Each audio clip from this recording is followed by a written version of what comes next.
Здравствуйте, дорогие наши подписчики и гости нашего канала.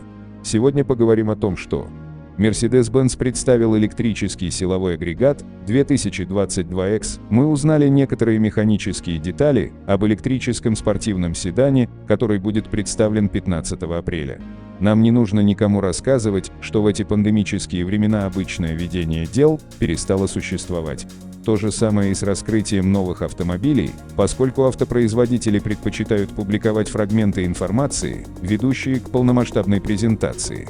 Так было и с Mercedes-Benz X, первой моделью автопроизводителя, основанной на его модульной платформе электромобиля. Несколько недель назад он начался с захватывающих, бесплотных изображений совершенно нового Mbux Hyperscreen, футуристического изогнутого дисплея, состоящего из 3 экранов и занимающего ширину всей приборной панели. Затем на прошлой неделе были опубликованы изображения и детали салона, о которых сообщалось здесь.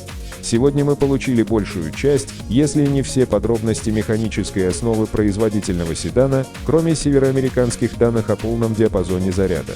Но мы до сих пор не знаем, как выглядит экстерьер четырехдверного купе, поскольку полный автомобиль не будет выпущен до 15 апреля во время его официальной мировой премьеры. Так что нам придется оставить это на усмотрение нашего воображения, частично подпитываемого концепцией Vision X, на фото выше, на которой основана серийная модель, и некоторыми недавно выпущенными камуфляжными экстерьерами марки EC. Вот что мы узнали. X будет одним скользким клиентом, а Mercedes сообщает значение коэффициента аэродинамического сопротивления 0,020, что станет новым эталоном аэродинамики для серийного автомобиля. Это также будет один полностью электрический клиент, ориентированный на поездки, с заявленным диапазоном WLTP в 770 км. Воспринимайте это с некоторой долей скептицизма. Оценки WLTP обычно сильно отличаются от оценок диапазона в Северной Америке и реальных результатов, а также мощность до 385 кВт, 516 лошадиных сил. Считается, что зарядка с 10% до 80% с использованием быстрой зарядки постоянным током занимает 31 минуту. X можно заряжать до 200 кВт от зарядного устройства постоянного тока и с помощью бортового зарядного устройства до 22 кВт от розетки переменного тока. Будут производиться заднеприводные и полноприводные версии 4MATIC, но на момент запуска единственной доступной в Канаде версии будет X584MATIC.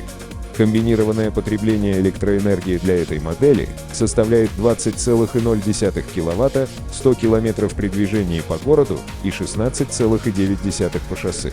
Электродвигатели на передней и задней оси представляют собой синхронные двигатели с постоянным возбуждением, при этом задняя ось получает более мощную мощность благодаря шестифазному режиму работы.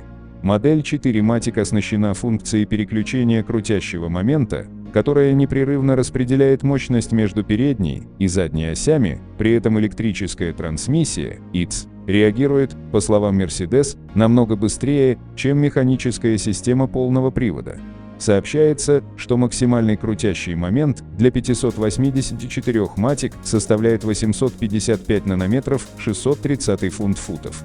В отличие от некоторых других автопроизводителей, Mercedes полностью освоил производство аккумуляторных элементов и систем управления аккумуляторными батареями, и X является первым автомобилем, оснащенным литий-ионными батареями нового поколения с повышенной плотностью.